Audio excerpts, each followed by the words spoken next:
India versus south Africa ಮೂರನೇ ಪಂದ್ಯ ಇವತ್ತು ನಡೀತಾ ಇದೆ. ಮೊದಲನೇ ಪಂದ್ಯದಲ್ಲಿ ಭಾರತ ಗೆದ್ದಿದ್ರೆ ಎರಡನೇ ಪಂದ್ಯದಲ್ಲಿ ಸೌತ್ ಆಫ್ರಿಕಾ ಗೆದ್ದಿರುವಂತದ್ದು. ಸೊ ಈ ಮೂರನೇ ಕೊನೆಯದಾಗಿರುವಂತಹ ಓಡಿಐ ಪಂದ್ಯ ಬಹಳ ಮಹತ್ವವನ್ನ ಪಡ್ಕೊಂಡಿರುವಂತದ್ದು ವಿಶಾಖಪಟ್ಟಣಂನಲ್ಲಿ ಮಧ್ಯಾಹ್ನ ನಡೀತಾ ಇದೆ. ಟೀಮ್ ಇಂಡಿಯಾ ಗೆಲ್ಬೇಕು ಅಂದ್ರೆ ಕೆಲವೊಂದು ಬದಲಾವಣೆಗಳನ್ನ ಮಾಡ್ಕೊಳ್ಳೇಬೇಕು.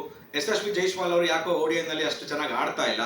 ಸೊ ವಿಶಾಖಪಟ್ಟಣದಲ್ಲಿ ಇವತ್ತು ಏನ್ ಮಾಡ್ಬೇಕಂತ ಅಂದ್ರೆ 4ನೇ ಸ್ಥಾನದಲ್ಲಿ ಆಡುವಂತಹ ಋತುರಾಜ್ ಗಾಯಕ್ವಾಡ್ ಅವರನ್ನ ಓಪನರ್ ಆಗಿ ಕಳಿಸಬಹುದು. ಯಾಕಂದ್ರೆ ಕಳೆದ ಪಂದ್ಯದಲ್ಲಿ ಸೆಂಚುರಿಯನ್ನ ಬಾರಿಸಿ ಪ್ರೂವ್ ಮಾಡ್ಕೊಂಡಿದ್ದಾರೆ. ಇನ್ನು 4ನೇ ಪ್ಲೇಸ್ ನಲ್ಲಿ ಯಾರನ್ನ ಆಡಿಸ್ತೀರಾ ಅಂತ ಅಂದ್ರೆ ರಿಷಬ್ ಪಂತ್ ಇದ್ದಾರೆ, ಇಲ್ಲ ತಿಲಕ್ ವರ್ಮಾ ಇದ್ದಾರೆ. ಇವರಿಬ್ಬರಲ್ಲಿ ಯಾರನ್ನಾದ್ರೂ ಒಬ್ಬರನ್ನ ಆಡಿಸಬಹುದು. ಇನ್ನು ವಾಷಿಂಗ್ಟನ್ ಸುಂದರ್ ಬೌಲಿಂಗ್ ನಲ್ಲೂ ಇಲ್ಲ, ಬ್ಯಾಟಿಂಗ್ ನಲ್ಲೂ ಇಲ್ಲ, ಆಲ್ರೌಂಡರ್ ಅಂತ ಹೆಸರಿಗೆ ಅಷ್ಟೇ ಇದ್ದಾರೆ. ಸೊ ಅವರ ಬದಲು ನಿತೀಶ್ ರೆಡ್ಡಿಗೆ ಏನೋ ಚಾನ್ಸ್ ಸಿಗ್ಬಹುದಾ ಅನ್ನೋ ಒಂದು ಪ್ರಶ್ನೆ ಎದ್ದಿರುವಂತದ್ದು. ಇದನ್ನೆಲ್ಲ ಚೇಂಜಸ್ ನ ಮಾಡ್ಕೊಂಡು ಟೀಮ್ ಇಂಡಿಯಾ ಕಣಕ್ಕಿಳಿದ್ರೆ ಇವತ್ತು ಖಂಡಿತ ಗೆಲ್ತೀವಿ. ಯಾಕಂದ್ರೆ ಟೆಸ್ಟ್ ನಲ್ಲಿ ನಾವು ಸೋತಿದ್ದೀವಿ, ವೈಟ್ ವಾಶ್ ಆಗಿರುವಂತದ್ದು.